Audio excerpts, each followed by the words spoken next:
Hi, sorry I'm late. We're our regular session where we compare notes on language learning. So I get into YouTube where I normally go to my account and look for Creator Studio, and from there go to events, and then I find these events that have been scheduled and I start the discussion. However, yesterday my what do you call it there? Chrome kept on dying on me. And so I figured maybe there was something in my computer. So I shut my computer down and force quit everything, and shut it down, let the computer rest for a while. And then I started it up again. I guess as a result of doing that, when I opened up my YouTube, there was no evidence of Creator Studio anywhere. And so I was, frantically looking for it. And then I suddenly noticed that I had to sign in again. So I signed in, and once again, I found my way here. So sorry that I am late. Today, I want to talk about the reason what happens to me is I do all these different things and I always relate them to language learning. Now, when you play golf, which is one of my main activities down here in Palm Springs, my wife is very keen on golf, and so I go with her, and she beats me. But certainly, if you stand over the golf ball and you try to think about where to position your elbow, your knee, and how your turn and all this other stuff, you can't hit the ball. It has to, at some point, become a natural movement. And of course, if you ever take lessons in golf, every pro gives you slightly different things, or even worse, if you read an article in a magazine or see a video on YouTube with some more brilliant advice on how you should move your hips or turn your shoulders or any of this stuff, it just fills your brain with sometimes contradictory advice, or even if it's not contradictory, all of these things which are very difficult to do when you're swinging the golf club. And so it was just funny because for my wife's birthday, I gave her a watch which tells the distance to the next, to the hole and all this kind of stuff when you're playing golf. And it measures your tempo. And so I was using it on the driving range. And the goal is to make sure that you have an even tempo. So you're swinging, ideally you take 3 times as long in your backswing as in your actual swing through the ball. So you go 1, 2, 3, 1, okay? And so I was doing that for a while, and if all I focused on was that tempo, my golf swing improved. The more I thought about the position of my hands and position on impact and the weight transfer and this kind of stuff, the worse I was. But if I had one very simple, natural boom, boom, my golf swing improved. Now, I haven't taken that to the golf course yet. So it's often easy to do well on the driving range and then get to the golf course, and then all of these doubts come in your mind, and should I be doing this and that and something else. However, it made me think of languages. So, of course, I'm very much, my main language learning activity is input, reading and listening, acquiring a language, trying to understand. I enjoy it. I explore. I like the sound of new languages. I like this. Hearing the structures, noticing some of the structures, all of that those are things that I like to do. But ultimately, I also like to speak.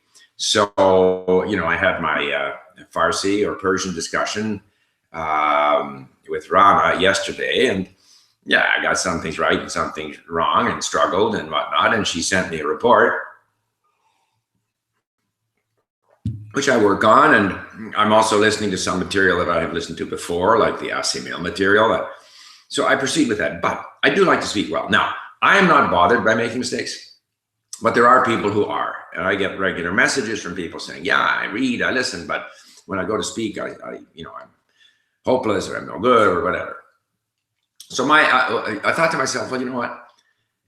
The way to overcome that is to say, do whatever you can in terms of reading and listening and enjoying the language. And if you like reading grammar, read grammar. It really doesn't matter. But when you go to speak, forget all that stuff. Just like me on the golf course, forget all of that. Whatever I have done, whatever I saw videos about my hand, my hip, my knees, forget it.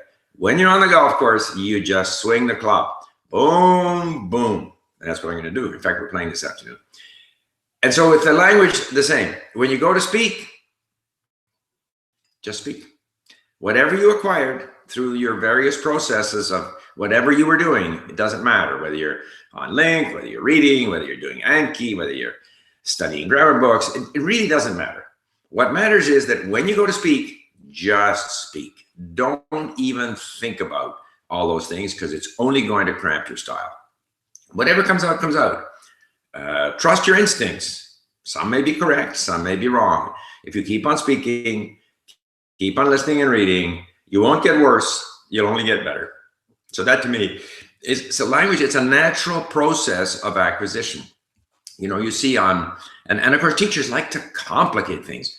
You need special instruction, you need I don't know, pre-reading questions and post-reading questions, and people need to be taught how to listen and to chunk and to, I don't know, taught how to listen and stuff. I don't believe any of that. I think you just, as Stephen Krashen said, if you have interesting material. Oh, speaking of interesting material, I do intend to work on my Korean in preparation for Fukuoka. And so, and speaking of golf, so I noticed my wife sometimes looks at this Korean golfer, Amy, who does videos on golf. And she does them in English, and she speaks English very well. But I discovered that she has some videos in Korean. So I thought, well, I don't need them now, but just as an experiment, I used the LingQ import browser. So I just opened up the YouTube video, one of her videos, which is in Korean, turned on the closed captions, hit the import browser button on my Chrome, and lo and behold, I now have a lesson on golf in Korean. I have the text, I have the video, and I can take the audio away and listen to it if I want. Now, I am interested in what she has to say. So the ideal content for language learning is content that you're interested in, because now you're just kind of looking at the words, getting past that. I'm not doing this to learn Korean. I'm doing it because I'm interested in what she has to say.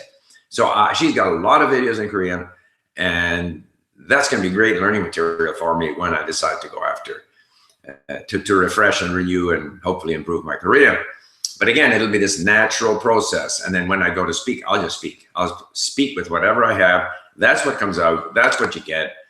And keep doing it and you improve. It's not more complicated than that. It's again like this thing in teaching in general. Teachers get into this learning styles. Are you a kinetic learner, a visual learner and stuff? And that's been totally debunked. There's absolutely no basis in fact for the idea that different people have different ways of learning. We all learn the same way. We may have things that we prefer doing. Some people prefer reading, some people prefer listening, some people prefer doing Anki. Those are preferences. But the way the brain learns the language is the same for everyone. It's just one example of the many ways in which the sort of teaching industry overcomplicates what is actually a very natural process. The brain will, when exposed to enough stimulus and experience, sort things out and create patterns that enables the brain to sort of deal with it. And it's a constant process of learning. The brain learns, cannot do otherwise than learn, but it does take time. And if you are emotionally committed to the process, interested in what you're listening to and reading, I think you learn even better. So that's what I had to say. And now I want to see if we have any comments or questions from people who are watching this. Okay, so let me get to the beginning here. Blah, blah, blah. Any site to read news in Korean. All right. You know, if you are a learner, you have to find things on your own. It's not difficult to find news sites in Korean. You can look in English, Korean newspapers, and some will be linked to the Korean language website. You can translate it at Google Translate and search for it. So I'm not even going to give an answer, but all of the major Korean newspapers have websites. Okay. Thanks for doing these videos.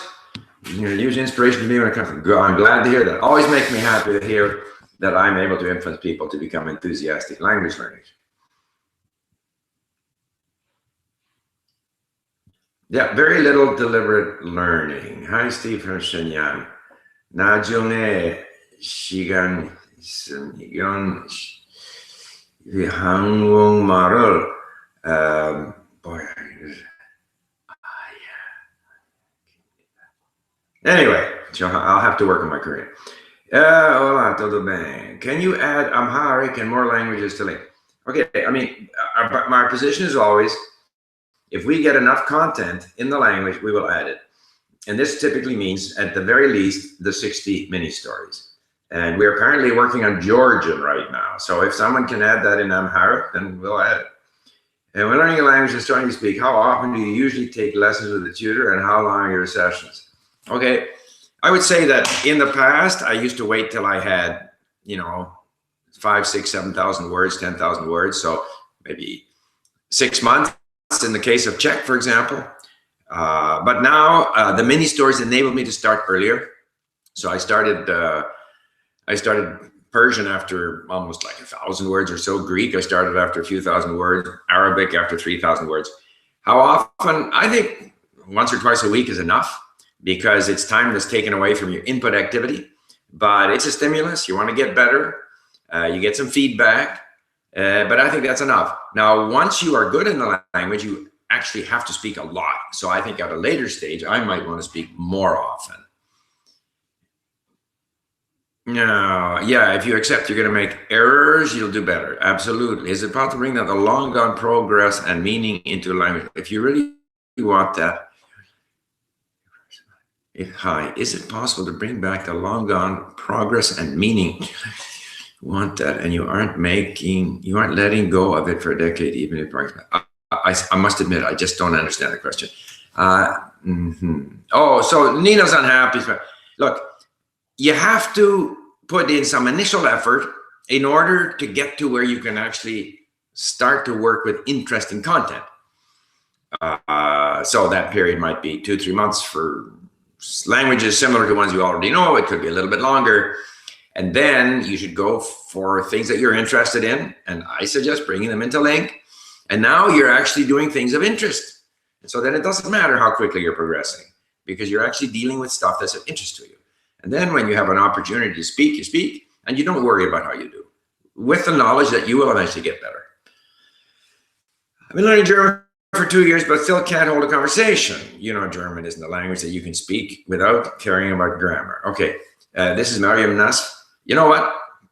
It was only when I stopped worrying about grammar that my German improved.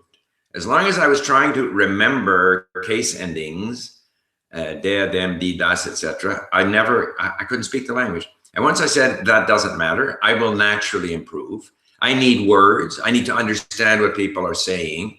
I can throw words together, even if they're grammatically incorrect. People will understand what I'm saying. And if I can engage with people, I will improve. So you can review the grammar from time to time. In my experience, you can't remember the grammar rules. You can't remember the tables of endings. You can review them. It might help a little bit. You simply need to engage with the language, hopefully in a way that you find interesting and enjoyable. Thank you so much, Steve, for LingQ. It's the best app to learn languages. I use it every day. Thank you very much. Blah, blah, blah. Do you think it is still worthwhile to read a book without an online dictionary, even if the unknown word? Okay, it's not a matter of worthwhile. Yes, it's worthwhile to read when there is a 20 to 30% unknown words. It's just a little frustrating, because you have basically a choice. You can either look up all the words you don't know, you'll forget them, you can write them out on a list, you'll never look at the list again. It's very difficult to, because very often that 20, 30% unknown words are the key words that are giving you, the meaning. So I prefer not to do it, but I can't say that it has no benefit. It certainly does have a benefit. And if you are very familiar with the context, then you probably can do it. If you are not familiar with the context, I think you'll get very little out of doing that. Ruchad 才能做一个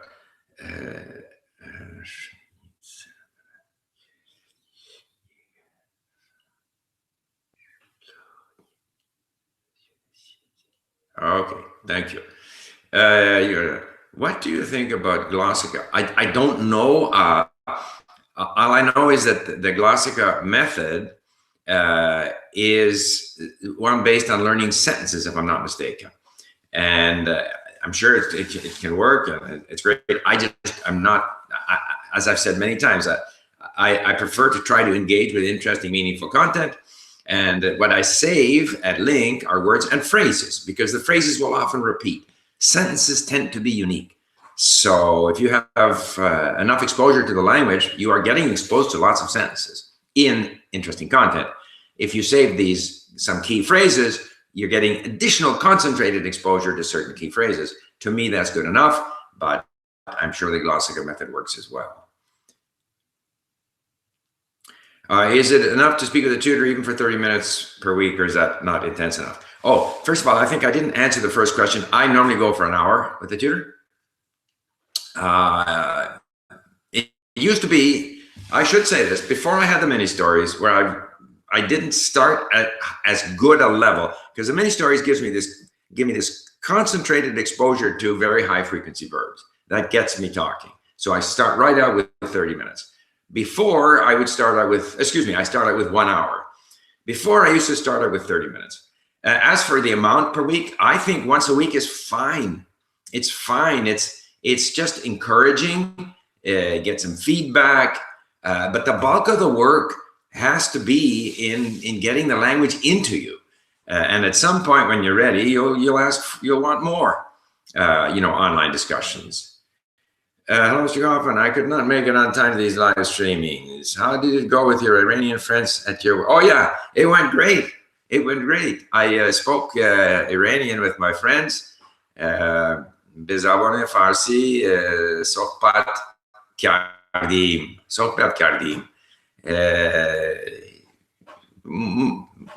مشکل نبود. Okay. Do you find it... I'm going with Turkish until the end of the year, then starting Georgian next year. So I'm looking forward to Georgian being on LingQ. Yeah. We've been promised it. We'll see what happens. But we have a keener in Georgia who says he can organize to have these stories done for us. Georgia, if we get them, we'll put it up. And there you go. Do you find it feasible and effective to learn 100 more words a day using Anki? I don't use Anki, but using LingQ, I do learn more than 100 words a day, typically, depending on the language. Most of it is learned incidentally through my massive listening and reading. Hi, Steve. Now I'm learning Indonesian. It's interesting. We have Indonesian at LingQ, by the way, if that's helpful too. And I think we have the mini stories. You can speak German without caring about the grammar. If the grammar doesn't just flow naturally, then it simply means you haven't acquired enough of the language. So you simply need to carry on. Yep, I agree with that. Proprio traducendo una mini storia del cinese, mi è arrivata la notifica che questo video dal vivo, meno male, le storielle è piuttosto difficile, mi serve un po' di... OK， 我的意思是有空的时候一起在帮你说，一起在 I can't see that。对不起，我的中文不是流利的。OK。I have an exam next week at Goethe for German. My problem is still with speaking. Once I was marked because of my accent. Just speak doesn't seem to sink to my anxiety. Okay. I mean, that's the trouble with exams and tests. They're unnecessary. They create anxiety. They cause us to want to perform for the test. I've mentioned before that in the English language school system in Canada, students pass tests many times a year for 10 years, and at the end of it, they still can't speak French. Tests are a bad idea. Work on improving all of your skills. With regard to the accent, I mean, you just have to, the more you listen, the more you get these sounds ringing in your brain, the better chance you have of reproducing them. And focus on the sounds as you hear them. And don't try to pronounce them as you see them written, because the value of the letters in your own language is different from what it is in the language you're learning. And besides which, if they judge you on your accent, that's very foolish. They should judge you on your ability to express yourself, That means to have the necessary vocabulary to deliver your thoughts. And if you do a lot of listening, you'll start doing it in the natural word order of the language, and eventually your grammar will improve. Hello, I'm Chinese and learning Dutch. I'm living in the Netherlands. Your experience in learning Dutch?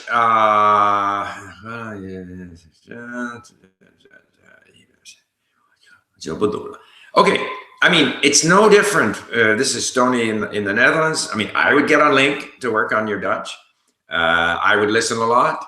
It's got to start, again, it's a natural process. The Dutch language, whether it be the sounds, the word structure, the changing of the words, these are things that your brain is not used to, and you cannot deal with it as some kind of a theoretical concept. You're theoretically going to understand how the Dutch language works. You can do that, but it won't help very much. You have to get it so that you've listened to so much that it starts to become natural. But when you're listening, of course, if you don't understand what you're listening to, then you have to read it, and you have to save the words and phrases and review them again and go back and listen again. So it's the same process, whether you're a Chinese person in Holland, whether you're a Dutch person in China, it's the same process. Lots of listening and reading. Okay, thank you from Gustavo. What's your opinion of the AJ? Okay, all Japanese all the time. Again, I don't know all these other processes, and there are many AJ, ATT. There are many language systems out there. I am very busy with my language learning and with helping LingQ with these videos and one thing and another, playing golf and enjoying my retirement. I can't go chasing every single, Glossica, Adjat, or other systems that are out there. Try them. I benefit from learning French during college, but with my plan studying abroad in France coming soon. How do I speed it up? Robert saying, I mean, I don't know how good your French is, but listening and reading. And, I studied in France for 3 years as a university student. So everything was in French. So my French was quite good. When I decided maybe 6 or 7 years ago that I wanted to enjoy French audiobooks, so I listened to French audiobooks, literature. My French improved even further. So if you can listen to audiobooks, and if you don't understand them, then and there's nothing wrong with it, like Balzac or 19th century literature where you can find the ebook online, or you pay 15 euros or something and get yourself a modern novel or something you're interested in. Find the audiobook, the ebook, import the ebook into LingQ, walk around listening to the audiobook. If there are parts that you're not clear about, read them, learn the words, get that sort of intensive exposure. And if you can find a book where you like the voice, you like the content, captures you emotionally, that's going to push your level of French up.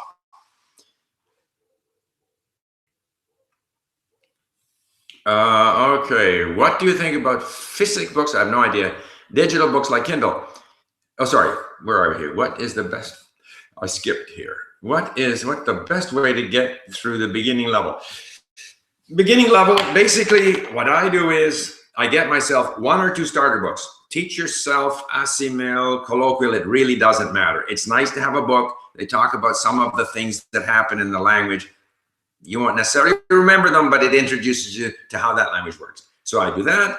And then I do the mini stories at LingQ. I find that they are the best way to get yourself get some momentum in the language, because there's so much repetition. It's focused on the most common verbs. It tells the same story in different tenses. And that's what I do. So what do you think about Kindle? Well, Kindle, I do a lot of reading on Kindle. But Kindle doesn't have the functionality that we have at LingQ, and therefore, if I'm reading in a foreign language, I read on my iPad using LingQ. Okay, about reading in a language, what do you think about? Okay, I've had that. Kindle. I think interesting intermediate content is the biggest thing missing in language learning world right now. Mr. Miss Slappy White 20, you are absolutely right. We need more intermediate content. So again, I challenge you out there. The best intermediate, here are the things that I find to be intermediate, okay? Natural conversations between people that then are subsequently transcribed. Now, there is now this automatic transcription service, which may or may not work for you, but conversations. When I was learning German, I found this series of cassette tapes in those days of interviews with people on different German radio stations, and they just took my German level from here to here. because typically people use less complicated vocabulary when they're in natural conversations. So natural conversations are good.